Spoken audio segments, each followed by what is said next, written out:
People-first organizations will win in the future of work. Your only real asset is your people. We all want purpose-driven work. HR-led organization is the I'm future. sorry, but leaders don't lead empty desks and empty shop floors. Welcome to the People Strategy Leaders Show. I'm your host, Sri Chellappa, founder and president of Engagedly, and a serial entrepreneur in technology, films, and music. This is where we talk to people leaders, business strategists, and organizational savants about leading in the time of change. What is working, what is not working, and more importantly, what we should be thinking about. Stick around to the end of the show. We will reveal how you can be our next guest. And now, let's engage. Hello again. This is Sri Chellappa with People Strategy Leaders Podcast. And today I have the honor of having Kevin Hanegan, who's the Chief Learning Officer at Qlik, a data analytics company, as well as the chair of the advisory board for the Data Literacy Project. Kevin has helped individuals and organizations maximize the value they receive from their data for over 20 years. He's a frequent speaker and lecturer on topics including data literacy, data-informed decision-making, decision intelligence, and essential skills for today's workforce. With that, I'd like to welcome you, Kevin. Thanks for joining the show. Absolutely. It's a pleasure. I'm looking forward to this. Excellent. So you are obviously interested in data literacy, but you're also a chief learning officer for Qlik. So you kind of have basically two different, two different things you're looking at, data literacy part, and then obviously the learning for your organization. So before we jump into that, can you talk to me why data literacy is now more important than ever before? Absolutely. So I guess I should say for all the listeners, like data literacy, you may have heard the buzzword, you may not have, but at a very high level, to me, what data literacy is it's applying critical thinking to data. And when I say data, don't just think numbers and spreadsheets, think information, think a news report, think a visualization, think, during COVID, you saw all this information, that's data. So the reason I think it's relevant now in the workforce, but also individuals, is there's just so much more data out there than there used to be. You think about, how we evolved hundreds of thousands of years ago, there wasn't much we had to process. Now we're overloaded with statements. Many of those statements are contradictory. Many of that information is contradictory. So our brains are getting overloaded, and it's not helping us in organizations drive towards our goals. So it's relevant because everyone is talking about, wow, there's so much data, this is great. I'm going to learn more about my customer. I'm going to learn more about employee engagement internally, find out why employees are leaving, all these things you can do with it. But the point is, yes, you can do it, but if you're not quote unquote literate, you don't know how to interpret it, you don't know how to avoid the pitfalls of how it might be misleading, then it's actually going to lead you to a bad decision. And all these things I'm talking about, they're not technical. You don't need a math background. You don't need statistics.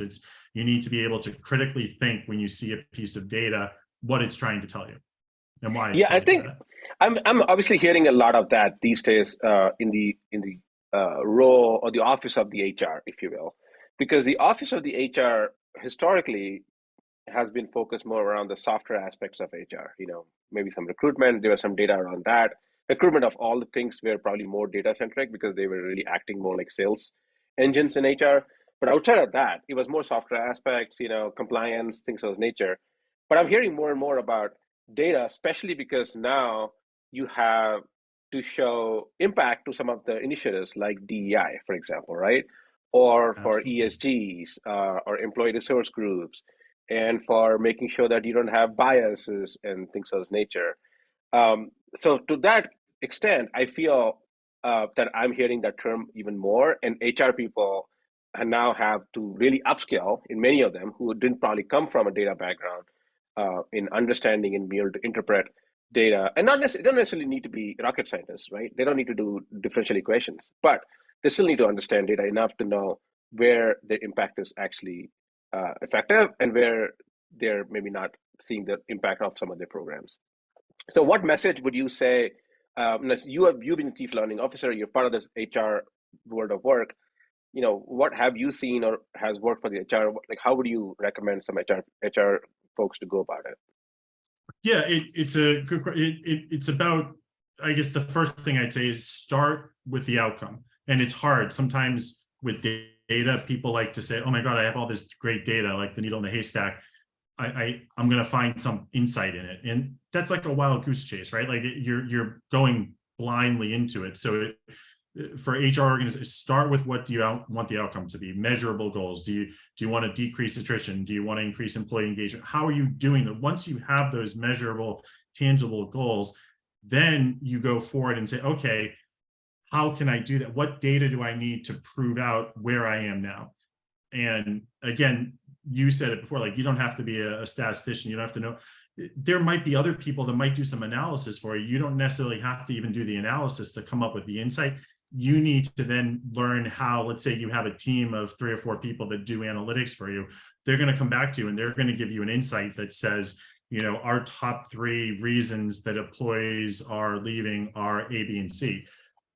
Well, then what do you do with that? That's where data literacy is you need to challenge that. You need to question that. Is that accurate? Why are those the right 3 things? What actions, interventions can we put in place to help remediate that? And that's why it's important for HR is all of these things, you're being given insight, you're being given data, but you might not understand the whole context. So you had mentioned bias. There's hundreds of different types of bias. We all have bias, but one of the most common ones we see in business, especially people that are not on the technical side, so let's say like HR and marketing and others, is they see a statement from someone they trust, or they see a data visualization, or they see a data point, and it validates what they were thinking. Then all of a sudden they say, case closed, I'm done. Here's my answer, my proof point, and the brain stops working for that. And it's called confirmation bias. What we should be doing is saying, wow, okay, but maybe that data point is misleading. Maybe there's a reason that that's happening that's not related in the visualization. Maybe something else is causing this, but our human brains don't work that way. We're trained to be like, okay, I have this answer. Oh, there's my data. You just validated my point. If anyone takes anything away from this podcast, if someone has the mindset of, I need to go find data to validate my point, that's the wrong mindset for today. The right mindset is, I need to find data that challenges my point of view. And if I can't, then I move forward. It's just, it's a switch, but it's a big switch. Yeah. Actually, there's a famous quote, I'm paraphrasing, from Ray Dalio, the famous investment manager, hedge fund manager, one of the most successful hedge fund managers. And one of the things he said is, it's not to know that you're right or if you're right. It's to ask the question, how do I know I am not wrong?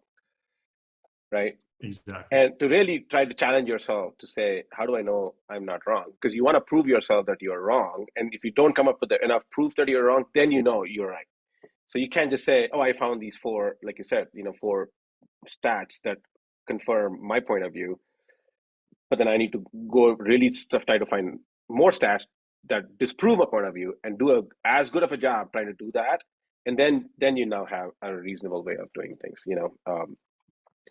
So with that being said, how are you seeing a lot of data literacy projects in organizations? What are you seeing? And obviously you are advocating for that. What are you doing in your role in that area as well? Yeah, so we are, and what's interesting is the organizations that we're seeing, they're kind of 2 different approaches that we're seeing. One of them is we're seeing when people reach out to us and say we want to be more data literate, they're coming at it from an IT perspective, which is fine. I mean, to build the analytics and the dashboard, you need to be data literate, but we are seeing a growing percentage. I don't want to say it's like a third, but it's close to there, where it's coming from the HR department because they see it as the important for the future of work and for upskilling. As they hear and they see when people identify skills, they say they want data literacy. They want people that can critically think. And quite honestly, it's something that's relatively new enough that it's not really taught in university programs. Like you can't go and get a bachelor's in data literacy. You can go get maybe a master's in data analytics, but that doesn't teach you the critical thinking thing. So there's a gap, right? People want to be more data literate, but there's less training out there. So we try to fill the gap and others try to fill the gap, but it is definitely something on HR's radar because all of their managers in many organizations, whether it's a tech job, a sales job, marketing, one of the common skills that they say is we want our team to be more data literate.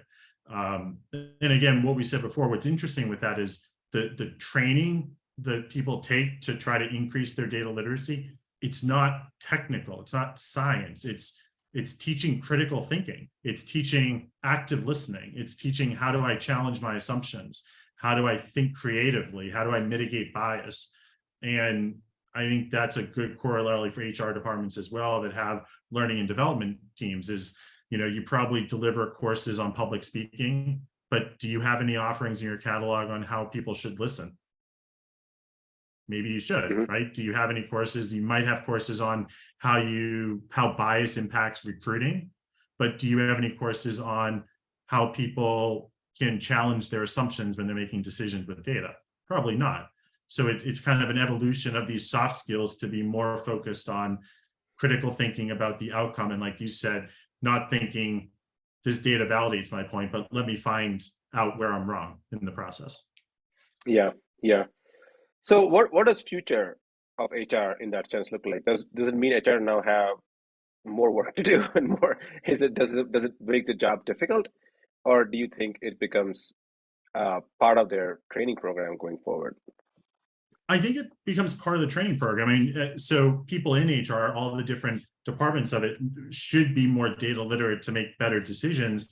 But it is also, from a learning and development point of view, I would say it's more important that people today need to increase their data literacy. It's going to help the company's bottom line. And some people say, well, you can't say that, Kevin. You work for a software company. People need to know like software. Well, there's two differences there. One is you can learn software in a university. There's demand. There's places for that. But two, I'm aging myself. I was a computer science major in college. The language I learned died 2 years after I left. Technology is always innovating. We spend so much time focusing on technology and how to use it, like in terms of the mechanics of what do I type. The shelf life is short, but these forever skills, they're going to last forever. I would much rather teach someone how to actively listen, think systemically, and think critically than teach them a software tool that is probably going to be outdated in a decade. Yeah. So as a CEO, when you're looking at the data literacy across the organization, what are the one or two things they should do to start, making that part of the culture, if you will? Yeah, well, it's a key word you said, culture, right? Because everything we're talking about is critical thinking with data. So the problem with that, and people listening might say, well, okay, hold on, time out. So you're telling me that I'm going to go into a meeting, I'm a new employee, junior associate, I'm in a meeting with my boss and my boss's boss, and they show a visualization and you want me to challenge it. I'm going to get fired. What are you talking about? And it's true, right? The culture has to be embracive of this. So you can have individuals in your organization that are highly data literate, but if they're in an organization that is not a data literate organization, they don't embrace politely and respectfully challenging data, they don't embrace trial and error, they don't embrace the scientific method, they don't embrace the fact that everyone has bias, it's going to backfire. So I think the takeaway for organizations is you should strive to find individuals that have backgrounds in data literacy, but you as an organization should also look at your culture and see if you're actually fostering an environment where those skills can be useful. Because if you have the high team that does it and you don't have the culture, it's going to be a disaster. Yeah, that makes a lot of sense. And I think especially, I do feel like now that it's pervasive. You can't just look at data purely from a financials perspective or data from a sales perspective. You have to really look at, or if you're a manufacturing company, you can from inventory management and production perspective. You really have to now look at it across the board from a people perspective as well, which is why this whole movement towards skill-based approaches in the future, I think there's going to be a lot of data behind it. Obviously, there's a lot of AI, ML, and NLP that's going to be part of that as well. But I do believe ultimately it doesn't need to be that complex, But ultimately, we need to understand the demand and supply, upskill, adjacent skills, things of this nature, which all require some level of critical thinking and data analysis. The last question I have, you are a chair of the advisory board for the Data Literacy Project. Can you talk a little bit more about, what is that Data Literacy Project, and what is your role in that, and what are they looking to accomplish? Yep, it's a think tank. So it's a website that has an advisory board of members from different industries and different backgrounds and demographics. And our goal is to empower individuals and organizations to be more data literate. I think today not everyone, but everyone in a organization may have heard the term data literacy. They have no idea what it is. They have no idea why it's important.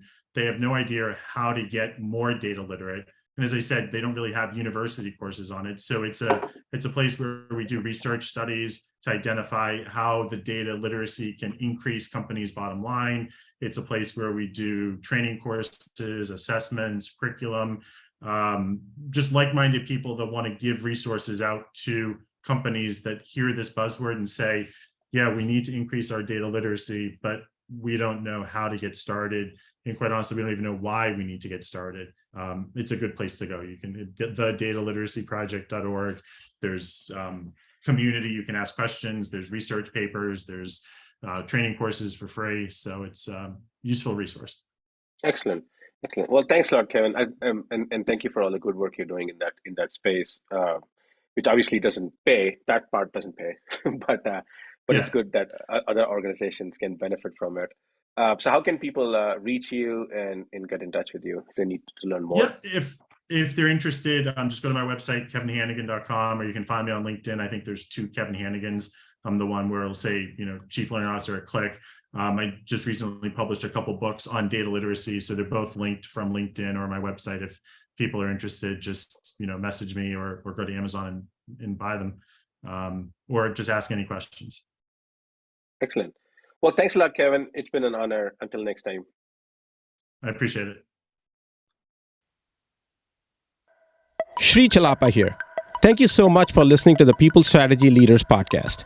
If you are a successful leader or a people strategist who would like to be on this program, please visit engagedly.com/People Strategy Leaders podcast. If you got something out of this interview, would you share this episode on social media? If you know someone that would be a great guest, tag them on social media to let them know about the show and include the hashtag People Strategy Leaders. I love seeing your posts and guest suggestions. We are regularly putting out new episodes and content. To make sure you don't miss any episodes, go ahead and subscribe. Your thumbs up, ratings, and reviews go a long way to help promote the show and mean a lot to me and my team. Want to know more? Follow me on LinkedIn and Twitter @Sri Chellappa. Thanks for listening. We will see you next time. And thank you to Patrick Ramsey, sound engineer at Kalinga Production Studios, for recording and mixing this show.